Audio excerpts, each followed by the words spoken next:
a través de esta organización, pues cubrir todos los temas relacionados con desarrollo social, desarrollo humano. Entonces, tenemos una subdirección de empleo, cubre los temas de formación, de empleo, de vejez. Tenemos la subdirección de salud, la subdirección de género, la subdirección de educación, y tenemos una subdirección que es la que es de promoción social y calidad de vida.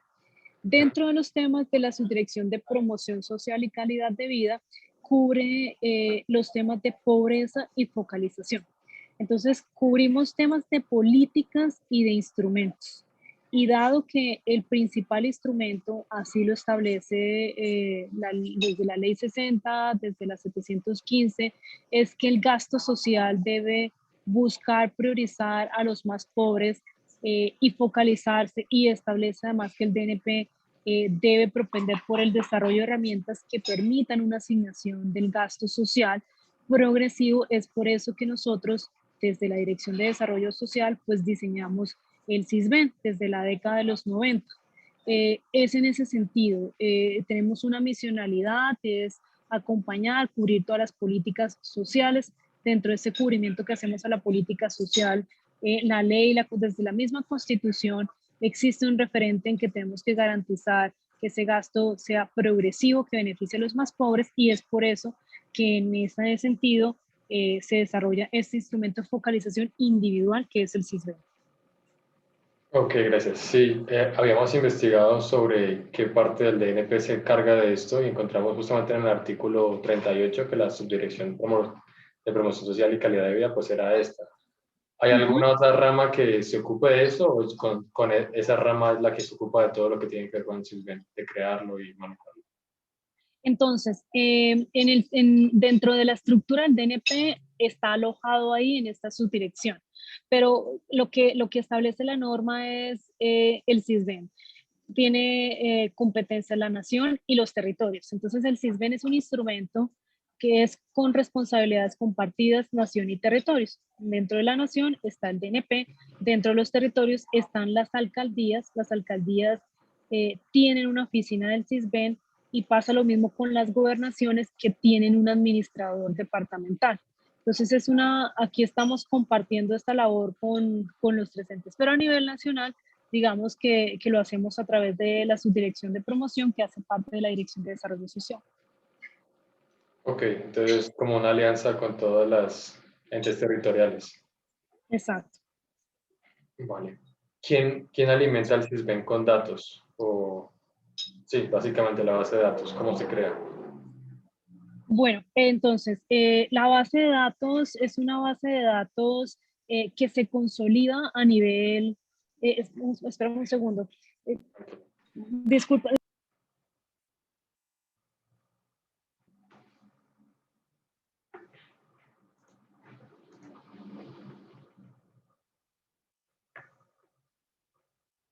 Ya, discúlpame. Entonces, la base de datos. Entonces, la base de datos, la información la reportan los ciudadanos. Entonces, el DNP tiene una competencia en la ley que es diseñar los instrumentos de recolección de la información.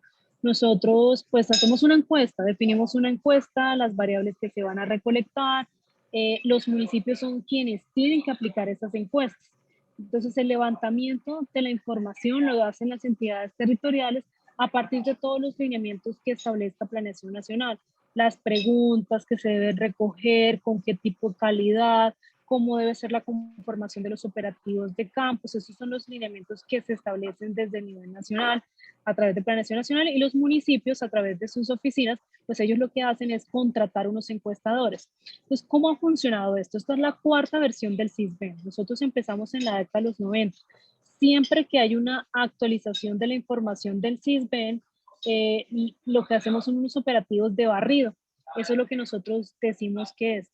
Es barrido porque es un momento en el que el municipio contrata un equipo más grande de encuestadores para ir de casa en casa, van a una zona, es tipo censo, pero censo focalizado, van y dicen, vamos a cubrir estas 6 manzanas hoy, y son tantas casas y voy a organizar así a mi equipo y vamos de casa en casa haciendo la recolección de esta información. Eso es lo que se hace. En ese momento se hace la principal actualización de la encuesta. Por supuesto, quedan personas por fuera en la encuesta, entonces se abre un segundo proceso que es vía demanda. Las personas en cualquier momento se acercan a la entidad territorial, solicitan la encuesta, se hace la encuesta y ahí es donde se va actualizando la información. Esa es una base de datos dinámica, no es tipo censo, que no sé si ustedes se acuerdan, por ejemplo, el censo 93, que el país se paralizó y en un solo día se recogió toda la información del país. ¿No? Eso es una base de datos dinámica. Cualquier persona en cualquier momento puede solicitar la encuesta y tener la actualización de su información socioeconómica en la base de datos. Eso es más o menos cómo se hace el proceso de actualización de la información. Oh, muy interesante. No sabía que era tan recurrente. Pensé que era más de fechas. Ok. Sí. ¿Quién interpreta los resultados que entrega la base de datos? ¿O quién crea los modelos que se usan? Entonces, nosotros desde Planeación Nacional hemos creado siempre los modelos. Son modelos estadísticos como los que ustedes estudian. De hecho, los primeros modelos eran componentes principales, luego pasamos en la versión 3 a un modelo de conjuntos difusos y este que está acá, de hecho, es una regresión cuantílica que le hemos añadido Machine Learning, ¿sí? Y aquí, este es más, creo que esto es más aproximado a lo que, más fácil de comprender para ustedes, porque es una regresión de ingresos. Buscamos es aproximarnos a esa capacidad de generación de ingresos de los hogares. Y ahí, esos son, en este caso, en esta cuarta versión, el modelo se hizo, lo hicimos nosotros en el marco de un comité de expertos conformados por el Banco Mundial, por la CEPAL, por expertos independientes, donde nosotros mostrábamos que nos arrojaban los diferentes análisis. El modelo tuvo una segunda etapa en la que se fortaleció a través de Machine Learning. Ese fue un apoyo que hicimos con el BID y con la Universidad con MIT. Y el modelo lo hemos venido mejorando, tratando, como es una estimación, pues uno busca tratar de disminuir esos errores de exclusión e inclusión, que aquí importan mucho, porque son personas mal clasificadas. Entonces, por eso es que lo hemos venido robusteciendo. Ese es el modelo que se crea, lo creamos nosotros. El modelo, pues, por lo que hemos interpretado la ley y los conceptos jurídicos, tiene reserva legal, lo conocemos nosotros, la Es intención no público. es que las personas, sí, por ahí juega, o sea, sí hemos tenido esa discusión entre versus ser transparentes y proteger algo que, ese modelo tiene reserva legal porque estamos tratando de proteger la calidad de la información. Nos ha pasado y hemos aprendido el pasado, es que cuando las personas pues conocen que lo que más pesa en decidir su puntaje es no tener nevera, no sé, o no tener una licuadora, lo esconden, eso era lo que pasaba. Entonces, Claro. por temas de mantener la consistencia en la calidad de la información y del modelo, el modelo tiene reserva legal, lo conocemos a nivel nacional. Ok, muy, muy interesante, de verdad. ¿Qué tanto conocimiento técnico o académico se necesita para operar el CISBEN? Como para interpretar los resultados, usar el modelo y entregar los resultados. Bueno, para eso eso es muy importante. Cuando uno ve un poco cómo ha sido la historia del CISBEN 1 y el CISBEN 2, el CISBEN, el modelo, lo hicieron estadísticos de la Nacional. Entonces ellos hicieron, vamos a hacer un modelo de componentes principales, pero como son variables, no todas son continuas, sino categóricas, vamos a meterle un Princal. Y el Princal lo que hace es mínimos cuadrados alternantes con optimización. Entonces eso era una caja negra para todo el mundo, porque no sabíamos qué era lo que sucedía en la herramienta Princom, que era la de SAS, con la que se calculaba el modelo.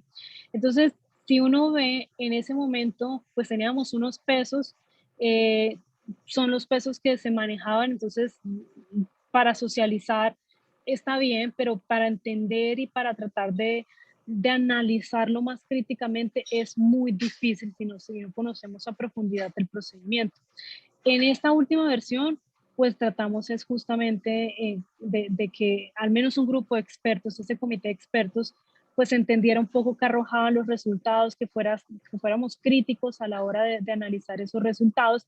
Entonces se necesita, para entender, hay dos niveles. Entonces, para entender un poco y analizar críticamente el modelo, los resultados, yo creo que sí se requiere un conocimiento, de tener unas bases estadísticas y econométricas como para entender y ser críticos, al menos en ese primer paso en que nosotros necesitamos aporte de expertos para que lo que esté arrojando el modelo pues sea consistente. Para socializar con las personas, porque ese ha sido el trabajo en estos últimos meses, pues ya nosotros tratamos de que cualquier persona entienda que es a través de un conjunto de información de la relación que existen esas variables que nosotros tratamos de aproximarnos a esta capacidad de generación de ingresos de los hogares. Y esa información es la que los clasifican a ellos en unos grupos. Y buscamos explicarles que los grupos son como el DANE mide la pobreza, grupo clasificando los hogares como pobres, no pobres, clase media, vulnerables. Entonces, sí se necesita, especialmente para la población en general de bajos recursos, que tiene que saber en dónde está clasificado. Sí, sí tuvimos que tratar de llegar con un equipo de comunicaciones y socializar un poco, que ellos entendieran un poco qué era estar en un grupo y por qué es que a partir de una información que ellos reportan quedan clasificados allá. Para ser muy críticos en el modelo, para entender el detalle atrás, se necesita personas mucho más expertas y calificadas en eso. Claro. Ok, mencionaste que había que saber estadística y econometría. ¿Tú crees que se necesita más como conocimiento en economía o es más trabajo de estadista? ¿Y, y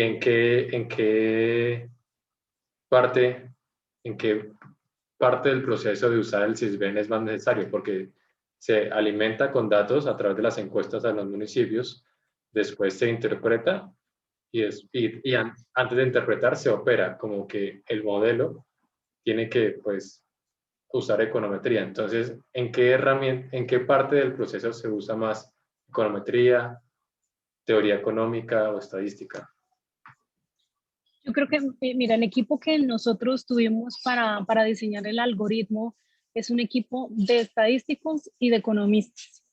Y yo creo que hay un complemento bastante importante. Entonces, llega un modelo en que para recoger esa información que más pesan las características socioeconómicas, para decidir además qué enfoque usar, eh, ahí es muy importante, los dos criterios y el del economista es muy importante también porque pues estamos hablando de dimensiones del bienestar. Hay una discusión, por supuesto, como debemos hablar de bienestar como un enfoque de ingresos, debemos ver una noción multidimensional de la pobreza que usamos. Y en ese que usamos también está la discusión de las herramientas.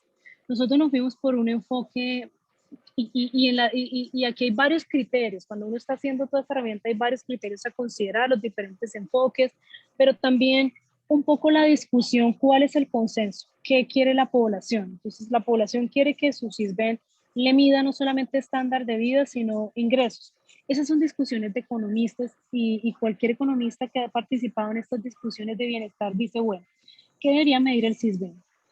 Pobreza, ingresos, estándar de vida. ¿Cuál es la mejor aproximación? ¿Cómo ordeno la población en la fila? La ordeno en función de ese ingreso que me reporta, de ese estándar de vida, porque las mediciones anteriores eran mediciones de estándar de vida. No necesariamente capturaban dimensiones laborales ni dimensiones de ingresos. Ahí hay una muy buena discusión en la definición y formulación que creo que en ese sentido están mucho más capacitados los economistas, sin meditar que tenemos muchas personas que son sociólogas de otras ramas de las ciencias sociales que han dado y han participado en estas discusiones de bienestar. Entonces, frente a cómo ordeno y cuál es mi enfoque y yo como Colombia, cómo llego a ese consenso de que es así, ahí se necesita una muy buena discusión. Entonces, digamos que ahí el criterio de un economista es muy importante decir, este es el consenso de la población y yo como país tengo que tener un instrumento que refleje ese consenso. Entonces, por eso es que se armaron unos diálogos en su momento como para sondear y llegar a un consenso. ¿Cuál es el consenso que primaba? Para recoger un poco cuáles son esas variables que discriminan. Entonces, por ejemplo, el teléfono. Debo incluir el teléfono físico como variable estándar de vida. Hay varios ejercicios que hay que hacer como economistas y con los estadísticos. Esta variable sí me discrimina pobreza, sí está asociada a pobreza. Hay que hacer unos análisis estadísticos. Hay que empezar a analizar cuáles son esas variables que importan, que realmente debemos estar capturando, y ahí el ejercicio que puede hacer el economista y el estadístico es muy importante. Luego viene la parte de agregación. ¿Qué metodología uso? Una de agregación, una de reducción de dimensiones. ¿Cuáles son las diferentes metodologías que yo tengo para llegar a una aproximación de recursos o de ingresos? Y ahí es donde creo que viene muy bien el apoyo de los estadísticos. Use estas regresiones, use hot deck, use regresión lineal, use imputación múltiple, use regresión cuantílica. Y ahí es donde trabajamos muy fuerte con los estadísticos, ellos probando diferentes métodos paramétricos y no paramétricos para identificar cuál es la mejor metodología para llegar a esos niveles de ingresos. Y ya cuando viene un poco revisar temas de consistencia y robustez, yo creo que aquí es importante todos, que realmente los signos, más allá de los signos, qué es lo que está pasando en algunas regiones, porque es que esta variable no me discrimina en el Pacífico y sí me discrimina en esta otra región. ¿Qué pasa con el bienestar o cuáles son las ponderaciones que están, un poco cuáles son las ponderaciones o las valoraciones que tiene una región versus que se tienen en otras regiones? Porque, no sé, por qué las frutas se importan en algunas regiones y no en otras tanto? Ese tipo de discusiones, porque ya estamos hablando de bienes y servicios y características socioeconómicas que están representando el bienestar, pues son discusiones que hay que dar con un grupo más amplio. Entonces, ahí es importante trabajarlo conjuntamente entre un perfil estadístico y también un perfil de alguien que haya trabajado un poco en esas interpretaciones. Okay, muy chévere. En cuanto a historia, no sé si sepas, no es necesario que sepas, pero de pronto lo sabes. ¿Cómo llegó el CISBEN al DNP en los 90s? En los 90 sale la Constitución y la Constitución ya empieza a hablar de una serie de servicios que deben ser priorizados. En ese momento empiezan las discusiones en el mundo, especialmente en América Latina, de unos modelos que son aproximaciones a recursos económicos, los Proximum Invest. Y se crea además en la década de los 90, a raíz de la descentralización del gasto, la misión social. La misión social se aloja en planeación nacional y tiene además, es misión del gasto porque su enfoque es misión social, perdón, porque su enfoque es en gasto social. De ahí nace la idea de que necesitamos un instrumento de focalización individual. Primero se habla de la estratificación socioeconómica, se crea la estratificación socioeconómica, pero se crea, digamos, esto es más del resumen, pero también se habla de una herramienta de identificación de población más pobre. Entonces, por eso es que empieza en la misión social del Departamento Nacional de Planeación la idea de diseñar ese primer instrumento que es el CISBEN 1, que empieza un poco a implementarse en el 95. Hay un COMPES, todos los COMPES, porque así lo establece la ley, son los que tienen que definir cuáles son esos lineamientos. Sale un documento COMPES, no me acuerdo si es el 22 o el 40, pero en ese momento es a través de estos documentos COMPES que se establecen esos lineamientos. Así empezamos nosotros a diseñar ese indicador. Ok, vale, muchas gracias.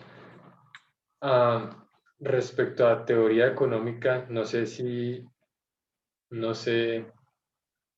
cómo me explico. O sea, ya escuchamos lo pragmático, todo lo que tiene que ver con los datos y los análisis, pero respecto a la teoría, ¿en qué se basa el CISBEN? Si es que se basa en algún paper, en alguna investigación, en algún, no sé, teoría del bienestar de alguna manera, ¿sabes? Si hay una discusión, sí, a la par con el CISBEN ha existido una discusión de cuál es el mejor instrumento para, en las teorías bienestaristas, como cuál es ese instrumento. Entonces, se tuvo en un principio esa primera discusión de, bueno, por ejemplo, los utilitaristas, el ingreso realmente refleja o a través del ingreso y en una economía de mercado es donde se adquieren esos bienes y servicios que están muy alineados con las preferencias. Esa era la discusión, queremos una medida univariada. Luego se pasa a esas discusiones de bienestar tiene que estar asociado más allá de ingreso a un tema de funcionamientos y capacidades, y son todas las teorías de Zen que nosotros creemos que ha influenciado muchísimo lo que ha sido las mediciones que tenemos de estándar de vida y del índice de pobreza multidimensional, por supuesto. Y basado y fundamentado cuando uno lee los documentos que soportan las primeras versiones del CISBEN, lo que ha primado un poco más es esa teoría de Amartya Sen de funcionamientos. Es esas privaciones, es llegar a ese conjunto eh, de funcionamientos, de capacidades que las personas, de seres y haceres técnicamente posibles, socialmente deseables. Es un poco eso. Entonces, en ese sentido es que hemos tratado de llegar a esa medida que ha sido una medida de estándar de vida multidimensional que va más allá del ingreso. Sin embargo, en esta última medición, nosotros, pues en el ejercicio práctico, lo que nosotros hemos encontrado es que las primeras versiones pues han estado mucho más aproximadas a lograr llegar a un estándar de vida. En esta última medición sí se toma una decisión diferente y adoptamos un enfoque de ingresos. Y si nos preguntas enfoque ingresos, bueno, enfoque ingresos utilitaristas, por justamente lo que te mencionaba. O sea, para lograr alcanzar esas preferencias, pues el medio para hacerlo son los ingresos. Los rausianos, que también hablan de bienes primarios y entre esos bienes primarios están los ingresos. Y Amartya Sen, que habla de funcionamientos y de capacidades. Para adquirir esos funcionamientos y esas capacidades, el ingreso es un medio, no es ese conjunto final. Para eso pues tenemos otras métricas, pero sí tenemos un conjunto intermedio. Y buscamos aquí le dimos prioridad a ese consenso de la población que siempre ha reiterado en todos estos diálogos que prefieren una medición mucho más aproximada a los recursos, que a ese medio, que a medir mucho más ese conjunto de funcionamientos. Ok, excelente. Ahí ya respondiste creo que todo lo que necesitábamos saber sobre teoría económica.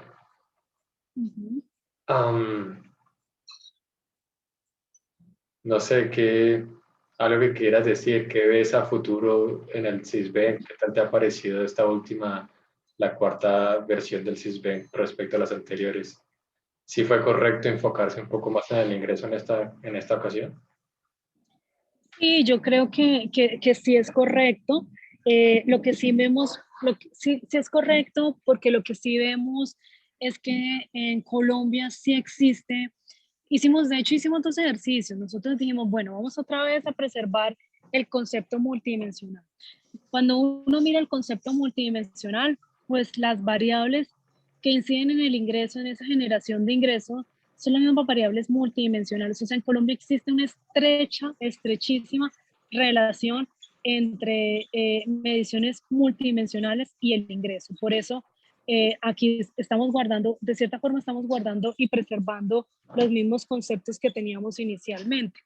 Entonces, pues si tuvimos esa preocupación inicialmente, hicimos unos análisis muchos más robustos, incluso con investigadores de los Andes, y llegamos a esa conclusión. Y lo segundo es que sí vemos que el ingreso sí está asociado, y especialmente mercado laboral, está muy asociado en Colombia, ¿no? Eso hay que evaluarlo porque no podemos decir que eso se mantiene en todos los países, está asociado a formas de bienestar. Entonces, en ese sentido sí nos sentimos mucho más tranquilos. El reto ahora para nosotros es en que esta herramienta sea mucho más dinámica. El problema de CISBEN, de las versiones anteriores del CISBEN, es su desactualización.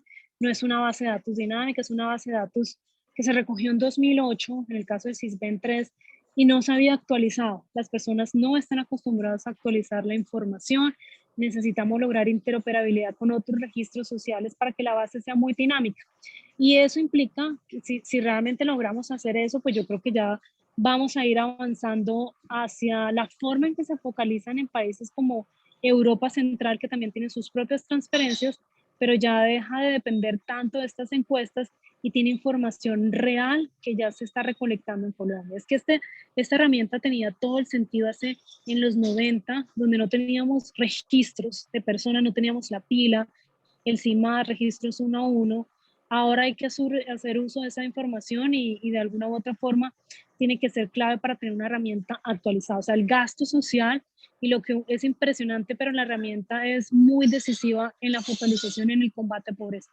Cuando la herramienta es actualizada, es buena, los efectos de las transferencias en pobreza son altísimos. Cuando la herramienta se desactualiza, pues los efectos tienden a disminuir. Por eso es que el SISBEN es crucial para la política social y para la reducción de la pobreza. Sí, totalmente de acuerdo. Qué bueno que ahora sea dinámica porque ayuda Sí. bastante. Solo me surge una pregunta. El hecho de meterle Machine Learning a eso, ¿no estaría yendo como en contra de la teoría y irse solamente por los datos? Puede que, pues espero que no, pero puede que resulte algún resultado que no tenga ningún sentido económico, ningún sentido social, como, no sé, darle subsidios a alguien en Bogotá, en zona norte rica, no sé, algo así. No, nosotros después de que sale el modelo y el algoritmo, se hacen unos análisis de robustez. Primero para mirar si efectivamente, pues si tiene todo el sentido, si las asociaciones que estamos viendo, pues tienen todo el sentido del mundo, si los ordenamientos sí son consistentes. Ventaja del Machine Learning es que nosotros, el modelo, cuando son 8 variables, 10 variables en un modelo las que definen el orden, pues las personas tienden a descubrir cuáles son las variables que más inciden. Aquí tenemos diferentes formas funcionales de una sola variable, entonces en ese sentido es menos manipulable por las personas y por las entidades territoriales, porque nos pasaba en el SISBEN 2 que los alcaldes ya sabían que le cambiaban una variable o la información a una variable y le cambiaba todo el sentido del ordenamiento de las personas. Entonces es menos manipulable, evitamos cierta corrupción y uso del SISBEN para fines políticos. Entonces, eso es una gran ventaja que sí nos ha traído el Machine Learning. Y miramos consistencias digamos que es justamente ahí donde nos demoramos bastante siempre, en que sea muy consistente, que tenga todo el sentido económico y lo tiene. Entonces, creo que ha tenido más bondades que desventajas la utilización de Machine Learning acá. Ok, listo. Creo que eso sería todo. Fue una muy buena entrevista. Creo que saqué toda la información que necesitábamos para la investigación. Perfecto. Bueno, pues cualquier cosa ahí tienes mi correo, me escribes. Dale, muchísimas gracias por habernos ayudado. Con Muchísimas gusto, gracias, Laura, por tu ayuda. con gusto, Laura. Bueno, buen día, gracias. Lo mismo, que estés muy bien. Chao. Chao. Chao.